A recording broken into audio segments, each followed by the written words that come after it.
What's good, everybody? Welcome to Wicked Crazy Pinfalls. We are back, as Chris Berman would say.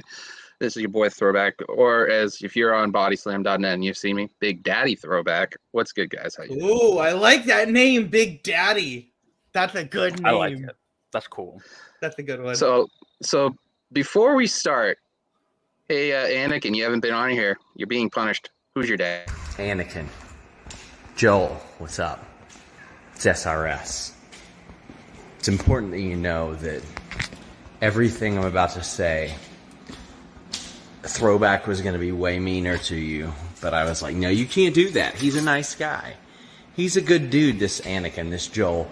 And Throwback was like, no, you got to be mean to him. You gotta really trash him. And I was like, no, I would never do that, even though he cut that MJF style promo. The cameos for Drew, I was like, how could I be mean to him after that? And Throwback like pounded his fist on the table, and he's like, I demand it, because you know how angry he gets, right? I mean, congrats on making it as far as you have in the tournament, but nice guys finished last, Joel. And you're way too nice to be pulling MJF promos out. But just remember, I'm the one that thinks you're nice. Throwback said that you were an angry person. I disagree with that. Joel, Anakin, whatever you want to be called today, what are you doing? You said that Drew was trying to be Roman, but then you tried MJF, you failed miserably. You can't deliver anything. Anything. The only thing you can deliver is bad analogies. Terrible timing on packages, terrible promo skills. You know, Drew was going to have me do a cameo on him, but you paid me first. Man. I mean, you know, you're a good dude, but I'm embarrassed for your delivery. I'm embarrassed for a lot of this stuff. Like, I'm just sitting here. I'm trying to think of the words to say to express this. It's, you know, it's not I'm not mad, I'm disappointed thing. That's what it is. I'm disappointed because you've seen my promos. That shit passed down like by osmosis. I'm just going to do my hair. That's how little respect I show you right here for what you did. I'm just trying to do my hair while this is being filmed. My hair that's sloppy right now has more charisma than you. You do better. Do better. You've held on to that for a while because Sean filmed that in his old studio before he moved. You've had that for a while, haven't you? Well, you haven't been around, you unprofessional prick. Well, you know what's happened? I got a social life. Hey, you know, we all have shit going on. So. Yes. I've had a social life, which, you know, the good and the bad. I had a little bit of a trigger warning for you, Drew. I did go with my girlfriend to the vet on Tuesday where she had to put her cat down. Oh. So I didn't know where that was going, but I understand it now. I didn't want. I wanted you to, you know, I knew you didn't know where it was going but I wanted you to at least have a little bit of a warning. Yeah, it's 12 years old. Well, you got more time than I did. So well, she's only had him. The cat was 12 years old. She only had her for like 6 or 7 years. But she lost 4 pounds. She wasn't eating at all. And then in fact, so the vet gave her an appetite stimulant, and she was only eating a little bit of stuff. And then 2 days before he was down, she'd eat a little bit, but then wouldn't be able to keep it down. So, and based on like a bunch of blood work and stuff done, they suspected that she had like liver cancer or something. Oh, that's rough. But the fact that she wasn't eating, like my girlfriend was like, I'm not going to let her starve to death. I'm not going to let her suffer. So, yeah. So it's, you know, it's, you know, it's just a, you know, real, you know, sad thing. And it was, you know, it was hard it was hard for her, but she was glad that I was able to be there for her, and so was her mom, and so it's just life gets busy. That is the worst thing that you can fucking do. It really is. It's like, yeah, and it makes it worse when it's animals because they don't understand what's going on. That's the worst part about it. And I've had to do it twice, and I don't know. I mean, I have my mom's cat also. Eventually, that's going to happen. So that'll be 3 times. But I'm kind of like sworn off of animals right now. I just can't because I'm in the stage now where I kind of like the empty house now. The first month it was fucking awful, and I didn't want to be here for a second. But now I'm like, okay, no cat hair, no piss, shit smell, no vomit somewhere that I may accidentally step in, which happened plenty of times. Ooh. And so it's like, okay. See, I'd never been through it before because the only dog that was ever in the house when I was growing up got put down while I was at camp. So I had never. So by the time I got picked up from camp, I had been told, hey, we put the dog down because she it was just time. She was getting old, and she was I think she had been starting to lose control of her bladder and stuff, and just was just so it was just time. But I hadn't actually been there to see it, so this was the first time kind of experiencing it. And she has one more cat who is neurotic, like she doesn't like strangers at all. Like every time she sees me, she like hisses at me. And she actually like at one point I was showing my girlfriend a TikTok video, and as I was going to show her, all of a sudden the cat just goes and just like jumps at me, and and that startles me, and so I start to move around, which scares her even more. I'm trying to make sure not to like step on her or step on her tail or anything. Oh yeah, that was another thing I had to fucking worry about all the time because that cat was attached to me. He would walk under me every chance he got. Like, oh my god. Oh yeah. Crazy. I kind of miss it though. That douchebag. So social life has its ups or downs, but like I didn't watch the pay-per-view on Sunday because we've been watching House of the Dragon on Sunday nights. So that's what I've been doing. I didn't get a chance to see any of it. If there's anything about your social life, there did something happen to me about almost 7 weeks ago tomorrow. Sure. Yeah. But some congratulations, by the way, on being a dad. I know I've said it to you on Twitter and stuff, and I've called you, but let me say here on the show, congratulations. I have to say this because this affects you. Oh, wrong button. Sorry. The reigning, defending, undisputed podcast community champion, Wicked Crazy Pinfalls champion, Big Money Drew Nicholas. Feels nice. Congratulations. And his next opponent, considering how much trash he's talked about him in the tournament, is this guy right here. Now, we do this thing on this show periodically where I dip out and the two people talk trash. So I'm going to do that. No, I got nothing to say at this point. I got nothing to say. I have nothing to say. I have nothing to say at this point. Not to mention, we got a whole lot of other stuff to talk about. Yeah, there's way too much shit to talk about. There's way too much. You're muted, buddy. And I didn't do it this time. Yeah, I know, right? But, I mean, considering the fact that you... Drew, buddy, what's up? It's Sean.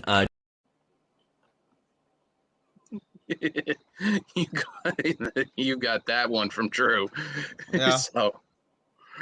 But, yeah, no. Next pay-per-view, Extreme Rules, will have Anakin and Drew facing off at each other for Extreme Rules for the chance for that belt. Andrew, I see what you did there. Nice. Oh, very nice. Very clever. I got it, too. Shoot naming me now. Yeah. All right, Scott Colton. I actually here's the thing, I don't think of you as an Andrew, and it took me a second to be like, oh yeah, that probably is his full name, Andrew. It is, yes. It probably is, but I'm just my so name is used actually Andrew, but yeah, it even sounds weird for me to say it sometimes. Yeah, no, you're not Andrew, you're Drew. Just change your name. Just legally change your name to Drew. Like how Kate Hensler, she's not. It's not Catherine. It's not Katie. She is legally just Kate. That's what you need to do. Just legally be Drew. Yeah. I think she should also change her name to Elizabeth too. Might as well. Okay. Kate Elizabeth. Just change what her handle is on Twitter. Oh yes, that's true. Okay. Oh yes. Okay. Yeah. Well, anyways, it's been a crazy whole few days. Let's start with the pipe bomb. This is AEW. What the hell's going on with that shit? I was thinking about this. This has been one of the craziest. I feel like I'm so far. I gotta come close now because everyone's right here, and then I'm all the way back here. Yeah. This is one of the craziest years for wrestling news. Think about it. Top 5 stories. You got Cody leaving AEW, going to WWE. You've got Vince McMahon retiring, and Stephanie and Nick on Brody's birthday, mind you. On Brody's birthday. Yes, yeah. On Brody's birthday. Vince was like, "Goddamn bell, Throwback's got a kid. That's it. I'm done. I can't do anymore." So you've got Vince retiring, Triple H taking over creative, Stephanie and Nick Khan taking over CEOs. You've got the whole MJF at Double or Nothing situation. You've got the Forbidden Door pay-per-view, and you've got now this, brawl out 2022 as Sean put on Twitter, which was like, gosh dang it, that's a good name. Those are the top 5, I would say, biggest news stories of the year. In a year that had Stone Cold Steve Austin come out of retirement to have a match at WrestleMania, and that's not even ranked in the top 5 news stories. And also, Roman Reigns now being the longest reigning world champion in the last 30 years. CM Punk once again becoming world champion, and none of those stories are as big as all of this stuff. And the last tail end that is kind of big is the end of a 6-year run with NXT UK. That's a big deal. It's throwback. Sure, but I wouldn't put it in the top 5. I would not put it in the top 5. Guy, but I got to tell you, nobody gives a fuck about that. No, you've already toted that. You've been on the NXT show with me saying that. So honestly, it's true. Unfortunately, real talk. The only real significance NXT UK has is the fact that it did play a big part in damaging the indie scene in Britain. It's not completely, because you had the pandemic and then you had Speaking Out, and those two things together were also very detrimental. But NXT UK did play a significant role in that, and unfortunately, that's how it's going to be seen, I feel, in the long run. 20 years from now, people are going to look back at NXT UK as a cool idea, but nobody cared about it, and it ended up doing a lot of damage to what was a very hot wrestling scene. Let me just say, I won't go as far as to say that I'm being facetious a little bit when I say nobody gives a fuck. People cared about it. There were people that watched it religiously. This man was one. He watched it. Maggie watched it. I think Jeff Hawkins was watching it. A bunch of people. Jensen watched it. Steven Jensen, right. People were watching the show and were invested in the show, but they never put any stock in it until it was time to get rid of it. Pretty much. Which is the unfortunate thing. And I feel bad for people who actually genuinely enjoyed it, and for some who even thought that it was the best WWE product that they had out. So it's wait a minute. I totally forgot I didn't have the comments on. That was another thing. We got Tim here. Tim and DGMC are in here. So it's I wouldn't say that it's not important and nobody cared about it. It's just that WWE didn't feel it was important, and WWE didn't care about it. And I think, but honestly, I think in terms of grander, the grander wrestling audience, I mean, you had indie, more people cared about GCW than NXT UK. NXT UK, has the NXT branding, is a part of the biggest wrestling company in the world, but you had more people interested in what was going on in a much, much, much, much smaller indie promotion. I mean, more people were caring about PWG than NXT UK, and that sucks, especially for everybody involved. But I mean, we heard the stories of, people people were not making money working in NXT UK. Like it was appalling how lowball a lot of people's contracts were, and that and you had all these people signing thinking that, oh, it's WWE, I'll be able to get to NXT, I'll be able to get to the main roster where I will be able to make more money, and didn't happen for a lot of them. It didn't. Yeah, I mean, we got.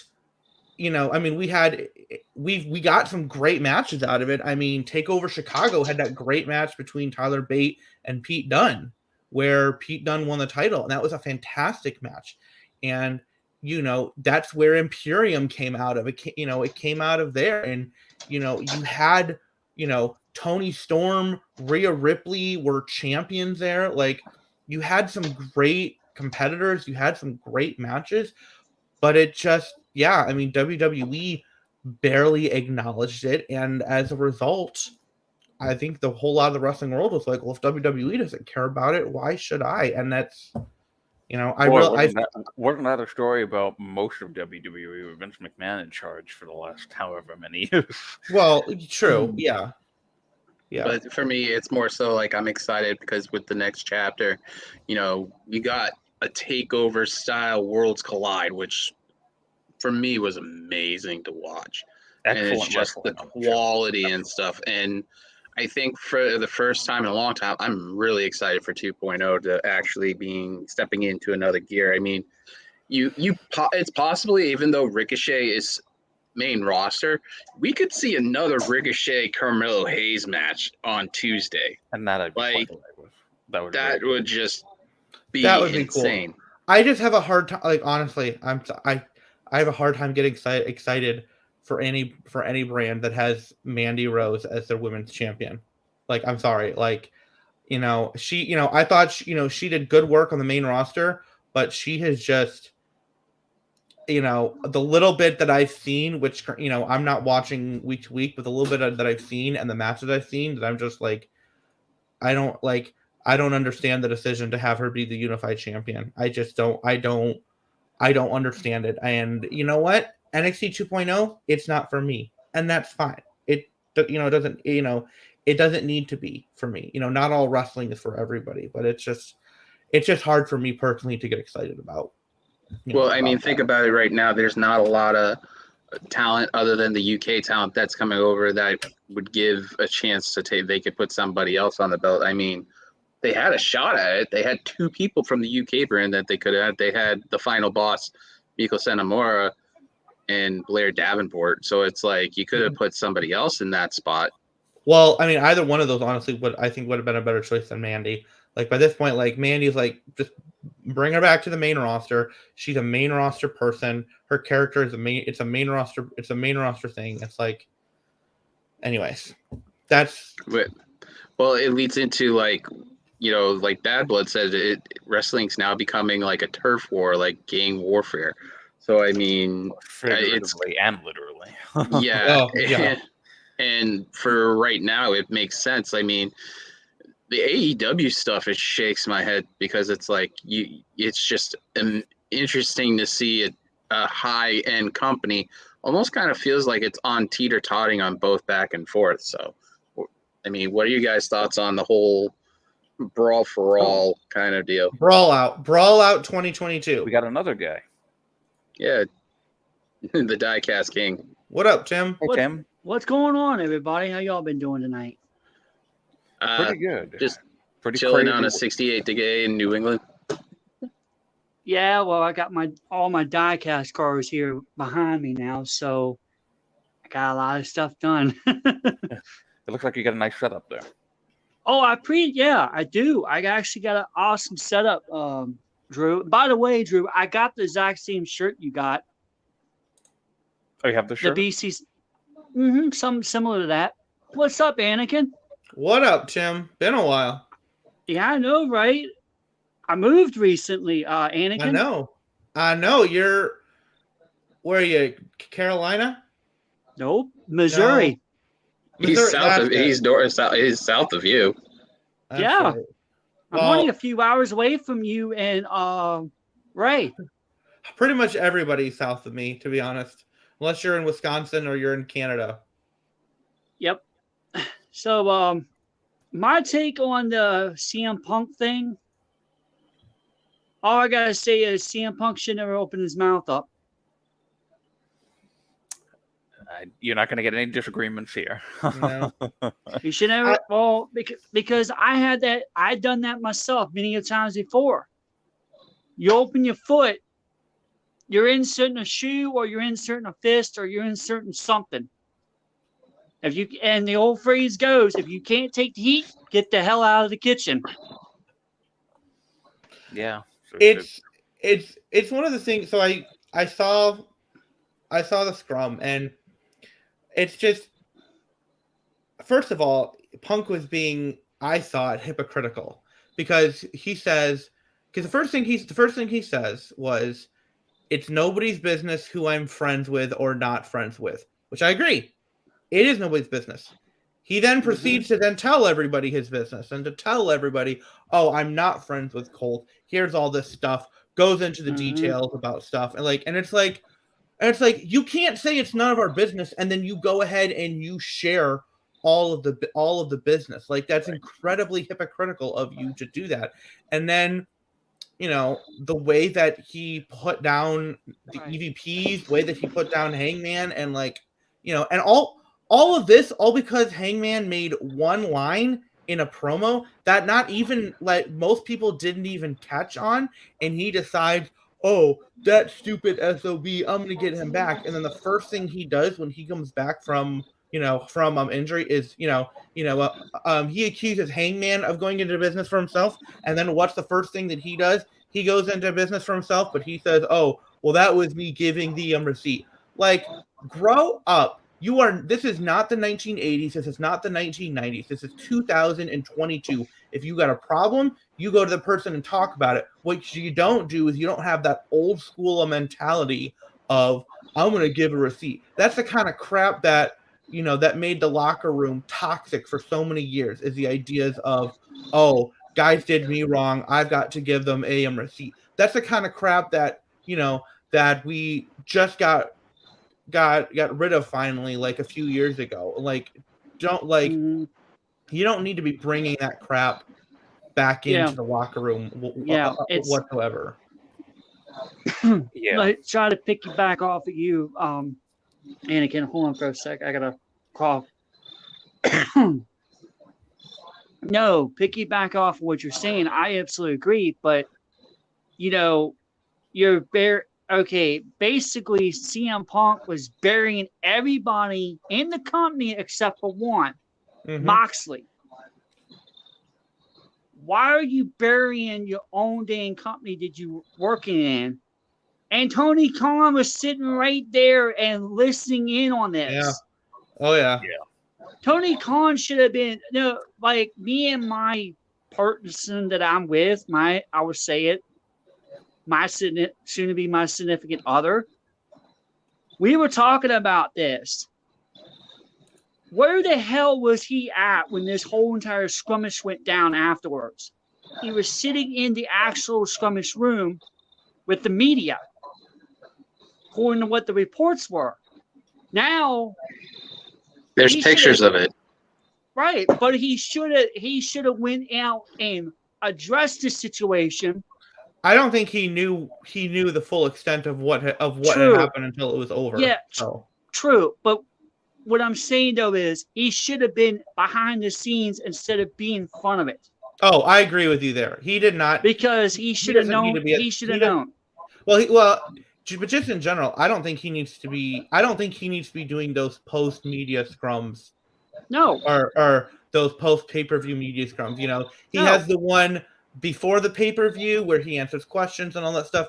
But if you're gonna do a media scrum after a show, like let that be for the talent. If he wants to be there, he can be off to the side. But having Punk put down the Elite, who are EVPs, and Khan's like nodding his head, that was such a that was a bad look. And like I've seen, DGMC actually brought this up in the Discord I'm on, I think yesterday or today. Like it makes you wonder, like how much of a buffer was Cody really between the Elite and TK? And with Cody gone, like how much, because Cody had was not only friends with them, but also he came from that background of WWE and the old time locker rooms and stuff, and so he was really well suited to be able to act as the buffer between the two. Yeah, and then when you heard Chris Jericho get up there and talk, Chris Jericho was just talking normal. You don't hear hardly Chris Jericho talking, you didn't hear him saying any bad language. He was calm, cool, and collective. On the other hand, CM Punk was just being, excuse my language, a pure fucking asshole. And I hate when people do that. Get on and start cussing. You're a professional wrestler. You have kids looking up at you. You have a demographic look on you.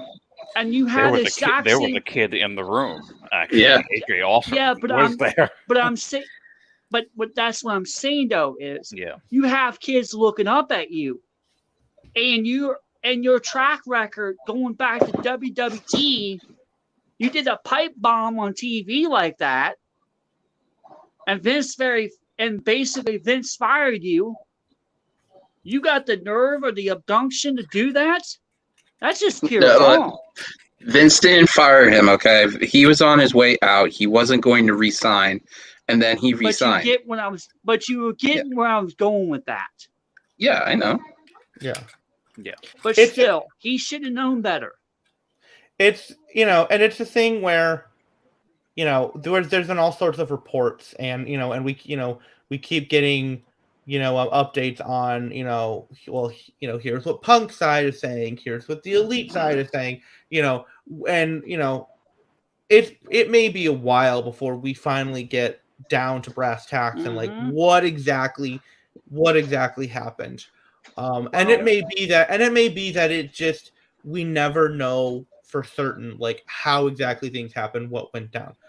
Yeah. But what I'll say is this: based on the information that there's been, it's to me, in my mind, the majority of the fault lies with Punk, because not just in the brawl, because but also in the fact that like he said all the things that he said. He should have known, hey, these guys are going to come, they're going to talk to me about it, and we're like, WTF. Any normal person would do that, and this is not normal jobs that these guys have.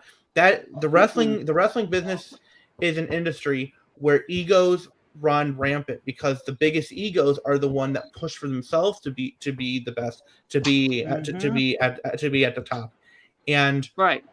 That's what it all is, and you have somebody call you out like that in a very public manner, like you're gonna go to them and you're going to confront them, but especially them being executives, and putting down Hangman Page. I mean, he called Hangman a college educated former middle school teacher dumb.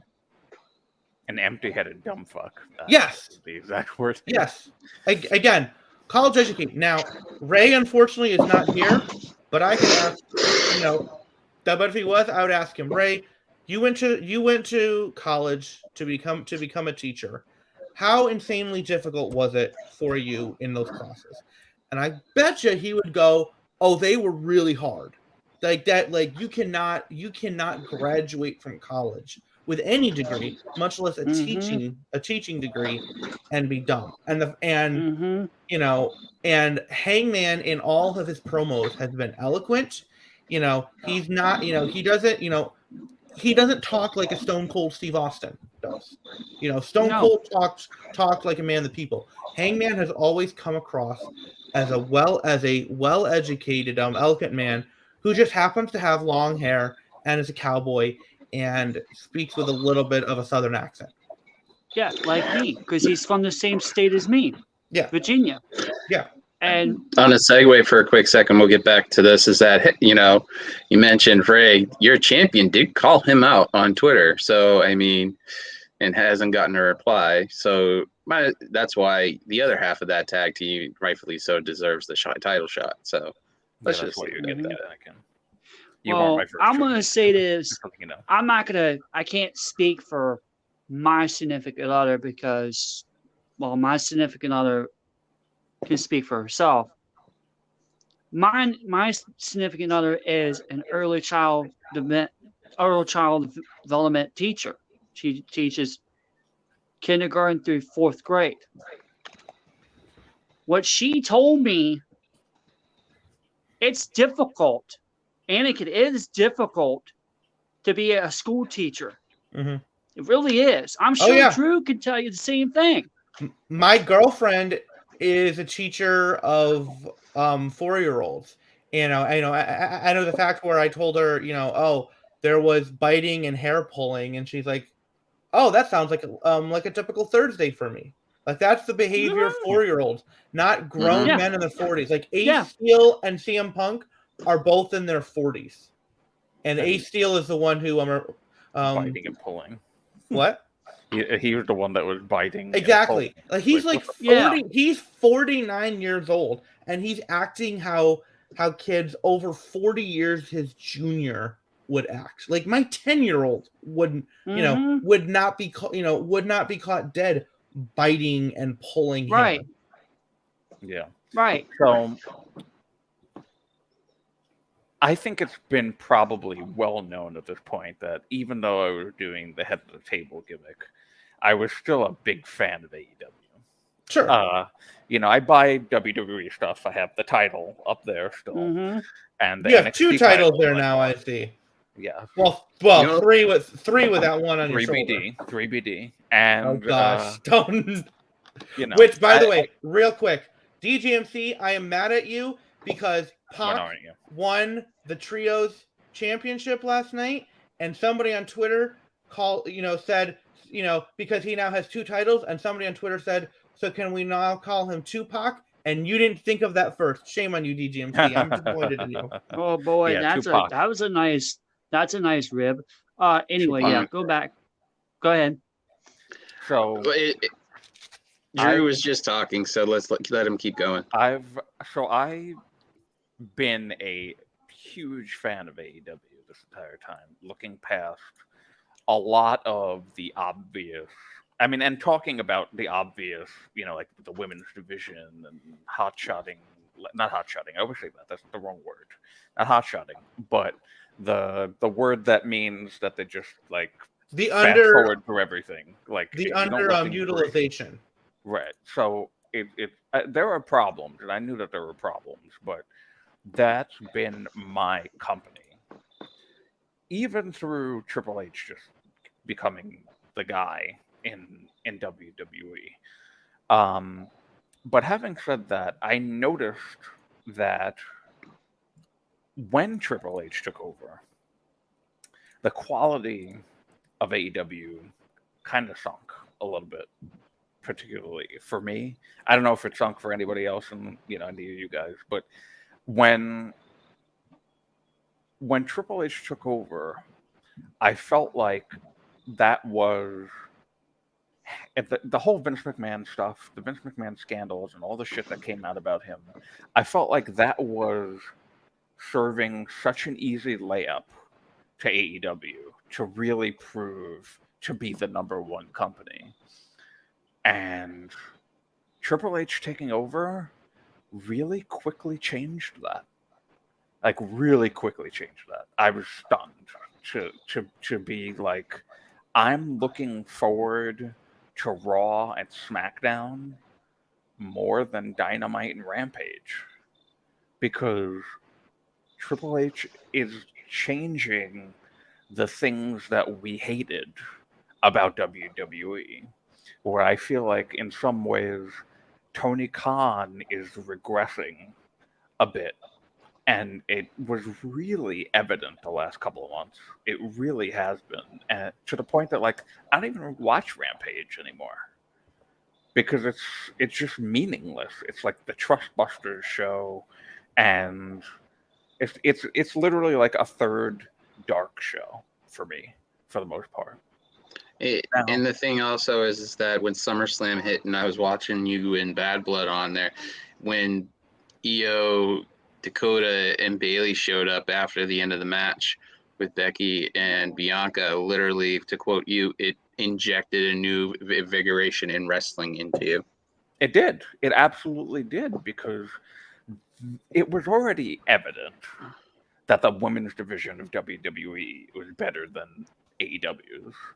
But while Tony Khan has had many, many chances, infinite amount of chances to fix that, he doesn't bother to do it. And then here comes Triple H, and his first show that he's in charge, where he technically didn't book the show because it was the last show of Vince McMahon's era. Mm-hmm. Io Sky, Dakota Kai, Bailey showing up as a brand new team. Well, no, that was the second show, remember? Because he technically did the SmackDown right before. First pay-per-view, sorry. Yes.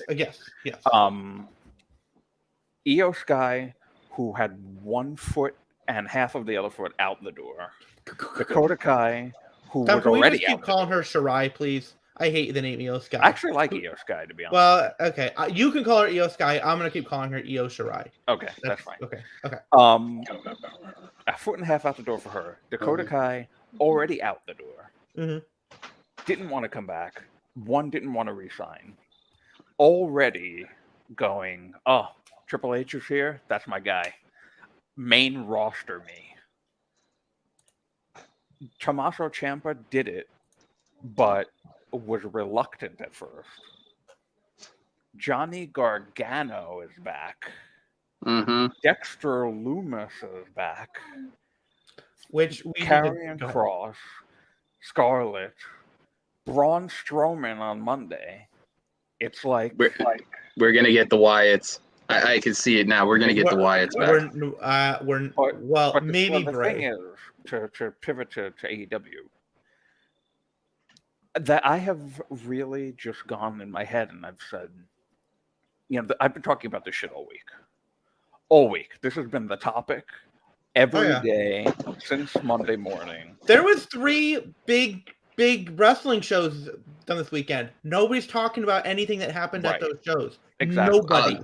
And it's pretty wild how. Well, I was going to talk about Worlds Collide, but except for Throwback. Throwback's the only one who's like, "Hey, did you see NXT?" Worlds Collide. No, but I also wanted to talk about Clash at the Castle and how good a lot of those matches were.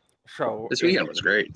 It's wild, like how sometimes I tweeted this today. It's wild how reflection can change your opinions about certain things. Mm-hmm. Because this from Monday and Tuesday and into Wednesday, I was sort of like in the middle between the Elite and Punk. But then after Wednesday's show, and I woke up this morning and I'm like, I'm really more against Punk now. I really am. And I didn't think that I was going to be more, on one side, because you really think about it. A lot of people have been comparing this to the MJF thing, when MJF did his thing at Double or Nothing, and then it overshadowed Wardlow. I don't think that was necessarily the purpose of what MJF did. I think MJF was just extremely fed up at that time and was like, my mental state is just not right now, and I can't do this. But he did the match. It was a squash. And then he did that incredible promo on Dynamite, and Tony Khan. People don't realize this. They realize it. They don't talk about it. It's not because of MJF that Wardlow is in the position that he's in right now. It's because of Tony Khan that Wardlow is in the position that he's in right now. MJF doesn't book the show. Even though MJF did his thing at Double or Nothing, and then he cut the promo and left, that was up to Tony Khan to book Wardlow like a monster. And he didn't. He hasn't still. And I'm glad he started on Wednesday. It looked like Wardlow is going to start being a big deal again. Yep. But that's because of Tony Khan. That's not because of MJF. And for people to compare it to this situation, where now people are saying, well, now MJF, that's some karma for what he did to Wardlow. Now Punk's thing is overshadowing his return. Punk didn't do that. MJF didn't do that to overshadow the company. But I believe now, with reflection, that Punk did do that to overshadow the company. Yeah. So I don't think it's right to compare the two, because there were totally different motivations between the two of them. Punk just did that to be a piece of shit. MJF wasn't thinking of, oh, I'm going to, because he's one of the best talkers in wrestling right now. He could have easily just went into business for himself, as they did that promo afterwards, of him calling Tony a fucking mark and stuff. But that was obviously now a work. We know that. Yes. But he could have easily did what Punk did for real as a shoot, but never did, because he's been professional about this, minus the thing that happened for Double or Nothing. Yeah. But I feel like Punk's motive was to overshadow the company. And that makes what he did worse, in my mind. Yeah, I haven't seen people comparing them like it's the same thing. The only thing that I have seen is just like, oh yeah, which, I don't think I agree with you. I don't think MJF was trying to overshadow Wardlow, but the fact of the matter is that it did. That was the big talking point coming out of Double or Nothing weekend. It wasn't even about necessarily Punk winning the title and getting injured and then being like, it wasn't about Wardlow winning. It was about all the drama going on with MJF. Like that was the big story. And so that's why I think people are kind of talking karma, because whether or not that was his intention, that's what happened. That's what ended up happening. I do agree with you. I think Punk's intention, I think it was to put himself over and run down the company. And I think stripping him of the title, I think that was the right choice. Very interesting. Punk was removed from the intro to Dynamite. Yeah. And when they showed the footage of MJF unmasking as the Joker, you didn't see Punk at all. The Elite are still in the intro, but their title, but there is no mention of them at all. Not even as like the first trios champions. Stripping Punk of the title makes sense, especially since he's also injured. So, and he's gonna be out until like next year. It's like, okay, that makes sense. Stripping the Elite is sort of a weird thing to me, because it's like, shouldn't you wait? Like that seems something where it's like, that seems like something you should wait to do until your investigation is complete and you have the results. But it is what it is. And I will say, look, I like Lucha Bros. I love Lucha Bros. They had my favorite match of the year last year at All Out, in the cage match. Best Friends should have won that match. Best Friends and OC should have won that match. That kind of deflated me a little bit. Like they didn't. The last thing they didn't win. That I wanted to say before we move on, is that because I tweeted about the ratings, and the thing that I've been saying I said it with Bad Blood yesterday. I said it in the breaking news body slam thing that I did also. The rating being 1 million, great.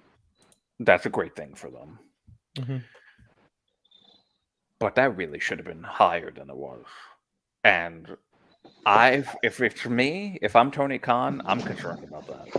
I really am, because a 1.035 after the blow up with Punk and the Elite and after All Out, you can barely scratch higher than what you did the week prior. That's a little concerning. And for him to have gotten booed when he came up at the beginning of, did you watch Dynamite? Oh yeah. People, all Elite wrestling stands out there like, oh, he booed when he said the Punk and the Elite were stripped. No, he was booed the moment he appeared on screen. Second one. It's like within 3 seconds of his face appearing on the screen, the crowd was booing. That was before he announced that the titles were vacated. So it's clear that there's some weird shifting of authority figure likeness between Triple H and WWE and Tony Khan right now. And it's unfortunate because Tony Khan and AEW are supposed to be the babyface second option to WWE. And right now it's really not feeling that way. And my hope is that any of these the meeting with Moxley, Danielson, and Jericho, they want to establish, I hope that they want to establish that shit like this can never happen again. And that Tony needs to have a structure in place. There was clearly not a structure in place at AEW for a whole litany of things between creative, between issues in the locker room. Mm-hmm. That's got to change.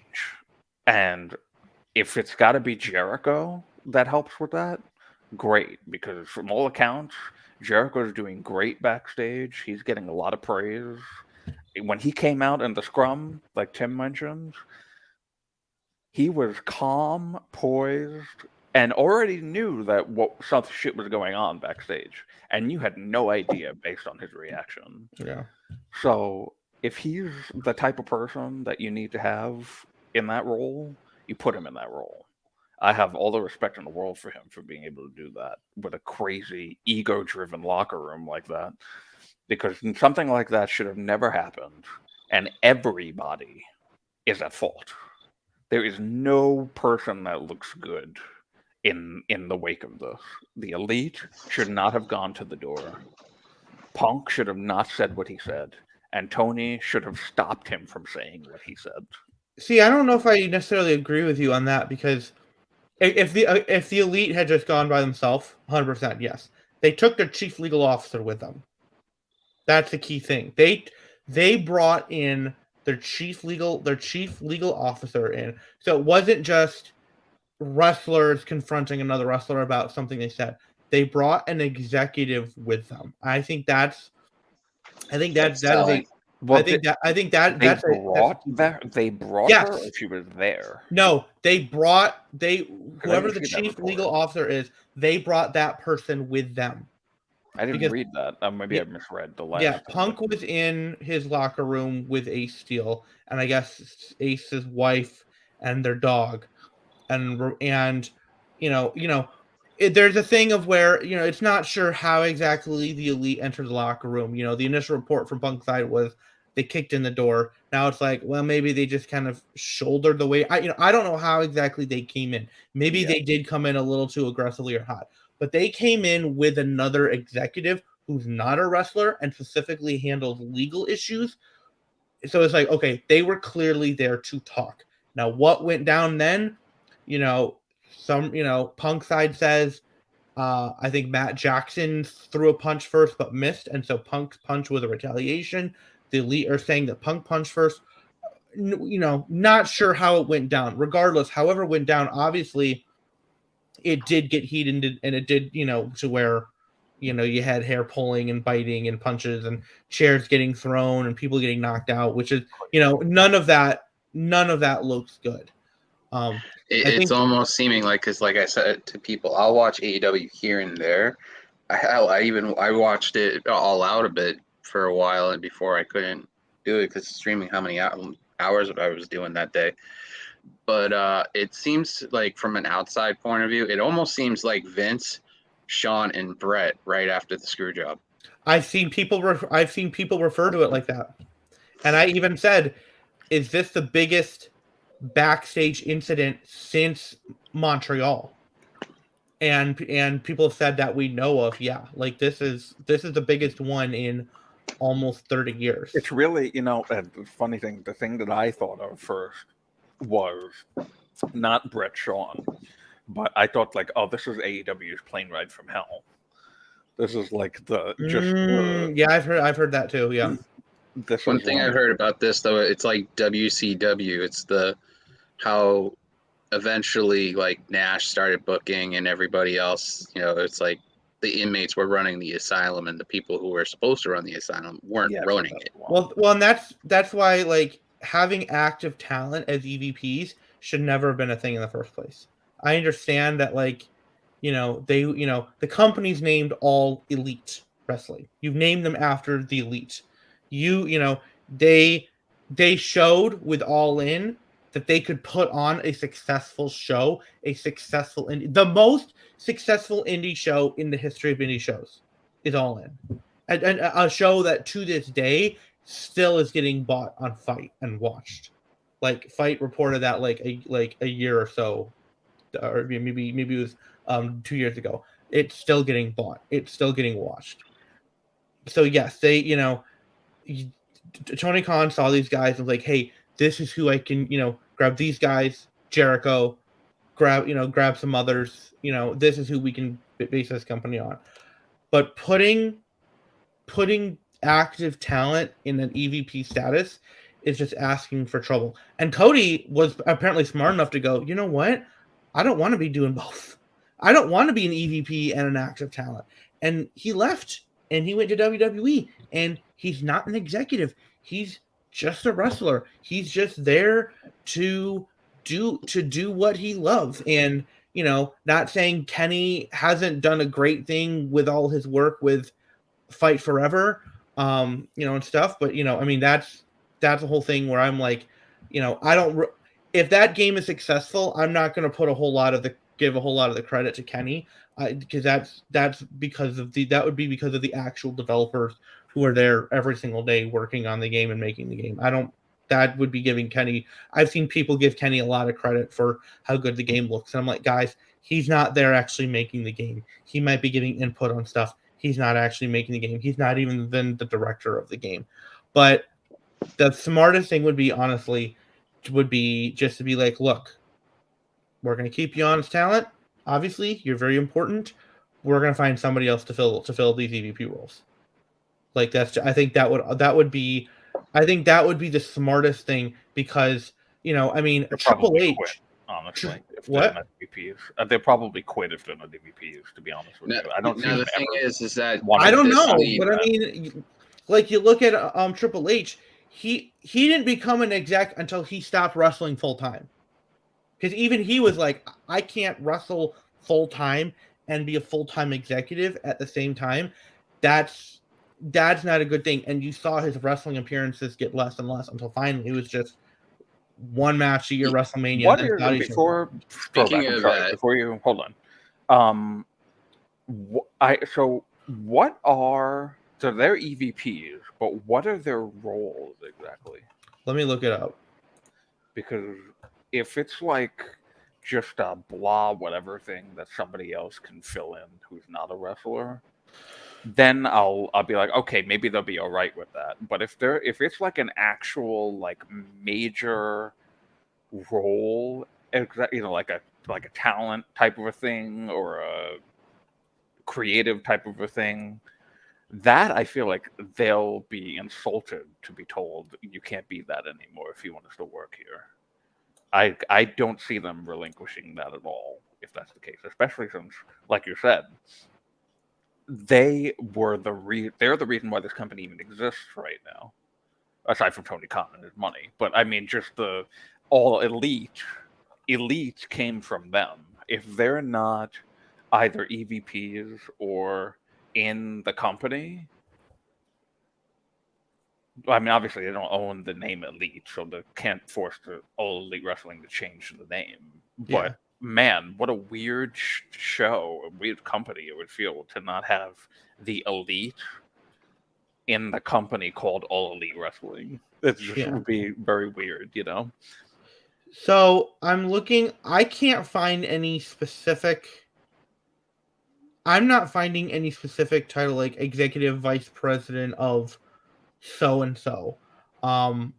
Because JR, when he was in talent relations at WWE, he was the executive vice president of talent relations, like had a full thing. Right. All I'm seeing is just executive vice president.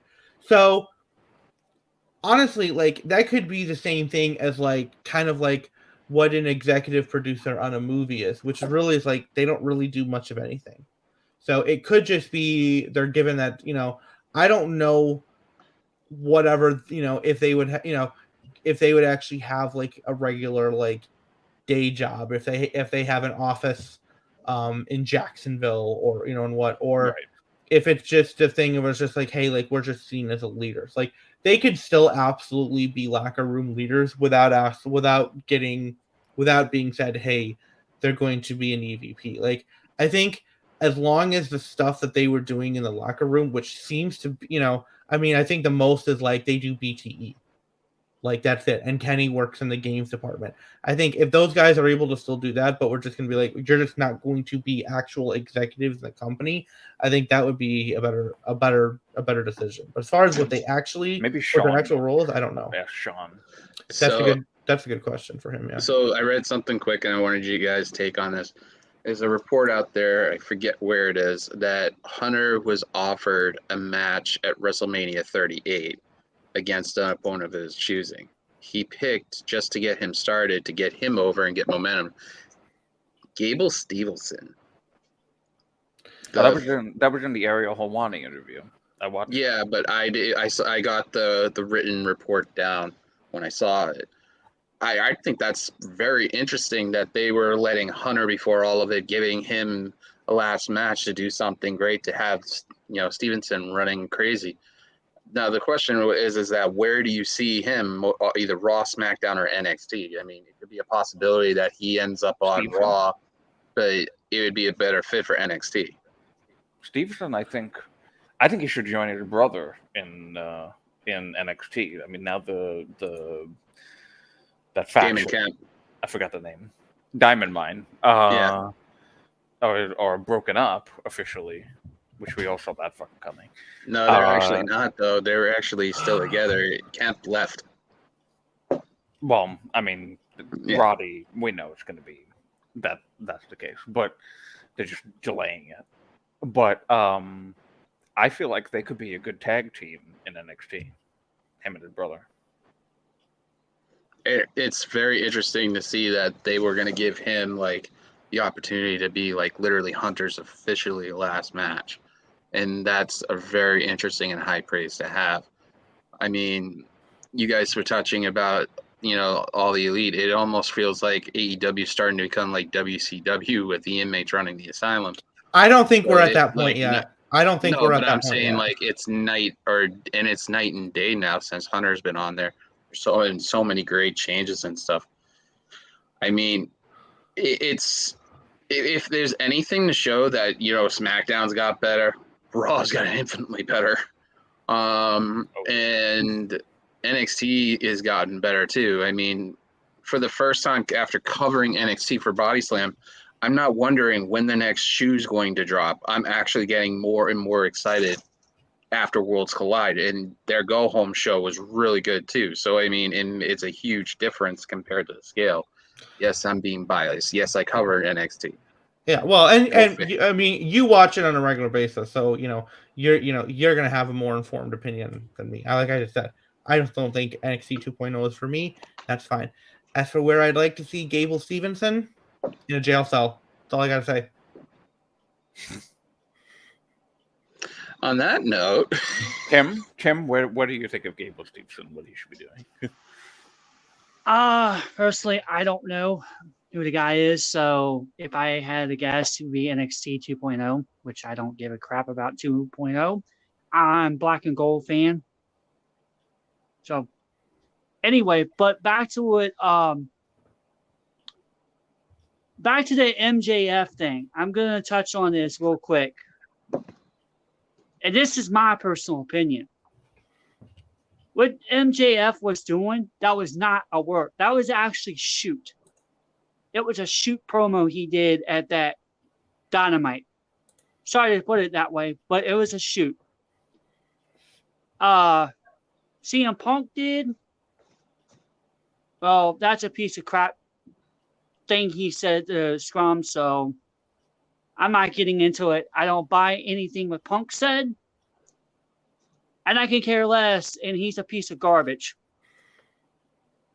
But now I will say this. WWE Monday Night Raw, when I saw Braun Strowman, it's like they're injecting adrenaline in me. I'm ready to see what's going to happen next. Because he left EC3's, what is it? Dom, Control Your Narrative, which, by the way, left there. Which, by the way, apparently, their event on November has been canceled as too much time has passed since the transaction. Only way they can do refunds for ticket sales now is via a check. Joel Pearl tweeted that out about half an hour ago. Yeah, that's funny. What?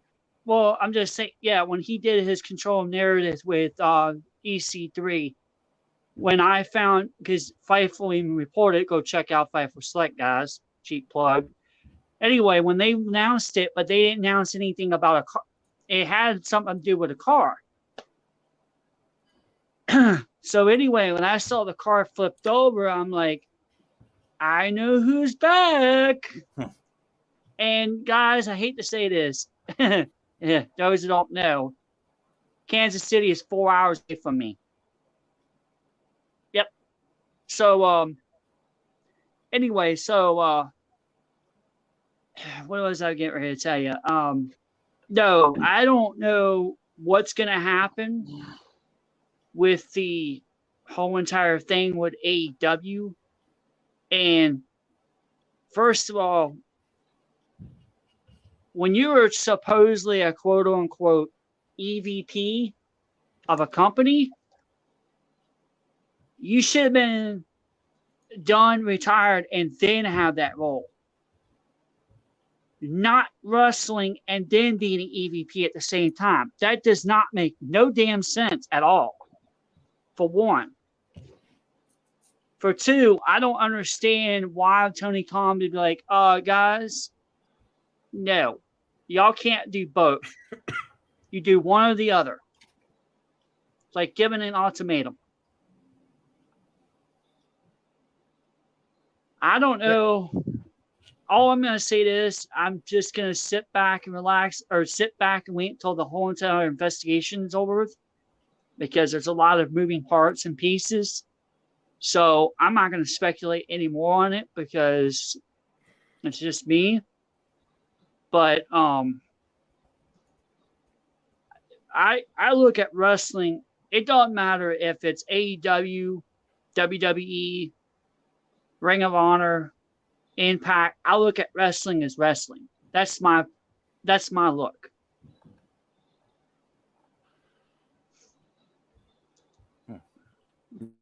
I totally get your opinion there, because of Braun Strowman. When you were talking about Braun Strowman, that was really the only thing I saw on Raw this week. I was like, oh yeah, I'm ready for that again. Have him and Roman go at it. That'd be awesome. Bring that back. Have it really finish. I think they're gonna run it. But we're gonna end on a different note. I'm a history buff, as a lot of people know. We had something historical happen, something that, for me at least, being in my 40s, I never thought I would see. A lot of people would see, actually, but me not thinking that it could be possible. we have a new king, and it ain't Elvis.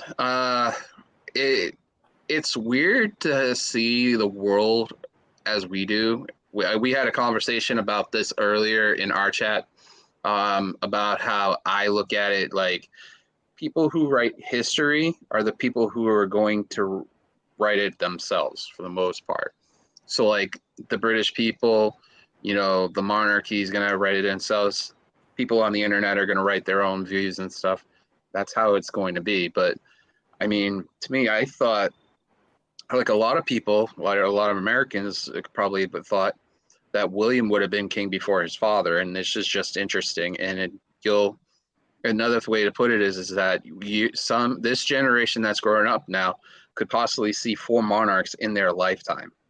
And it's just one of those things that's crazy to think about, that somebody that could last 70 years and be one of the longest running monarchs in this era, completely in this era, and just passes away. And another note is that it was 7 months since her husband passed away too. He passed away in February, 7 months.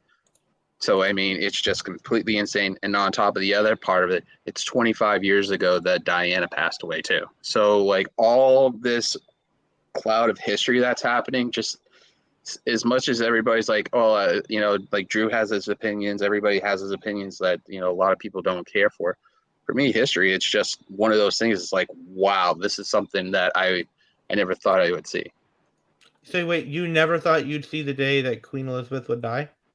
No, I never thought I'd see Charles, Prince of Wales, become King Charles okay. III. Okay. That makes more sense. I'm like, you should have known that would have happened at some point. Like, okay. That makes more because sense. a lot of people thought William would have been king before Elizabeth passed. Because Charles been waiting for a long time. He's in his 70s and stuff. But look at it now, and it's just insane to think about the idea that William's son could possibly be the king of England at around the same age as his grandmother was. I don't think that, because you're talking about William's son? Yeah, George. I don't think so, because that was a thing where, unless William somehow gets cancer, like, William is still young. He's still 40. like, yeah, that's still young. He could go and I'm 41. I'm still young. He could live another 40, 50 years himself. Like, his kid, like, Elizabeth became queen in like her what? 26. 26, yeah. William's not going to be dead in 20 years. I would be shocked if William is dead in 20 years. Because this kid's like, it could happen. It's highly unlikely. Unless he gets hit with cancer or something, but I mean, 60 is still a young age to die. Sorry, I'm being cynical about 60, considering what the age my mom passed away at. I understand that. I do. I understand that. I do. I do. And that was, but that's the thing. Your mom was young. Yeah. DK's mom was young. It's just, it's staggering to see the amount they were tallying how many popes, how many prime ministers, presidents, and stuff like that throughout the whole 70 years and stuff. It was just insane, the amount. And it's just, for me, just realizing how big of a history this is, because it's the second longest reign monarch in British history, but in the current era, she's the longest reigning. So it's like, and me being history, I love British history, by the way. I love all about it and stuff like that, except for but just like in Germany, the English are going to write their history the way they see it. And it's just like Germany did with World War II. You won't see books about World War II in Germany. So, but I'll be curious if The Crown ends up going back for reshoots and filming stuff to fit this in. That'll be very interesting. It's supposed to be only 6 seasons on there, and they're filming the next 2. So we'll see. Well, what no, they're happens. filming. I think they're. Are they only doing? Are they? I thought they were only doing one more. Maybe they are doing two. No, they were supposed to do 6 because it's different eras of it, Yeah, and the next I one had thought. is I thought Imelda Staunton was only going to be playing the Queen for one season. That was going to be it. no. But now There's that I'm thinking, 2 okay, because this well, is fourth season. okay. This is the 4th season coming up, and then you got 4, 5, and No, 6. this is the fifth. This is the fifth season coming up. 5th season. All right, yeah. Fifth Then they season. got 5 and 6 to go, and that's it. Okay. But we're gonna round this up because I want people to sit back and realize how historic all this stuff's happening. You know, the 70-year, the longest reigning monarch in the current era, in this century, all of all. So I mean, it's just insane how things happen in life, and especially when it comes to losing a parent, you kind of sit back and realize how amazing their life is. So we'll go around the table. We'll start with Tim. Tim, tell them how they can find you. Nope, going to Anakin first. I'll go last. Okay, go ahead, Tim. You can go last, but Anakin goes now. Okay. You can find me on the Twitter at AnakinJMT. Mr. Warren Hayes Discord, which actually he's just started up doing his show, and he was saying in Discord earlier, what are some things specifically you want me to talk about? Because there's a lot to talk about. Because he's going to do a Clash of the Castle review, Worlds Collide review, All Out review, Dynamite review, plus talk about all the stuff that happened. And so, you know, you go over there and you support him. He might go 4 hours. Who the heck knows? There's certainly enough stuff he could talk about for 4 hours. By the way, before you finish, if anybody lives in watching this in Canada, I feel so bad for you right now with all that paperwork you're gonna have to do. Well, apparently it might not be as difficult as it. Oh, hold on.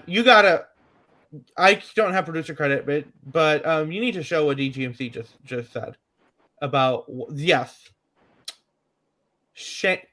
DG, I hope you shamed him properly for that, because he's supposed to say 52 nice things about Goldberg this year, one every week, and I know for a fact he is severely behind. He has flaked.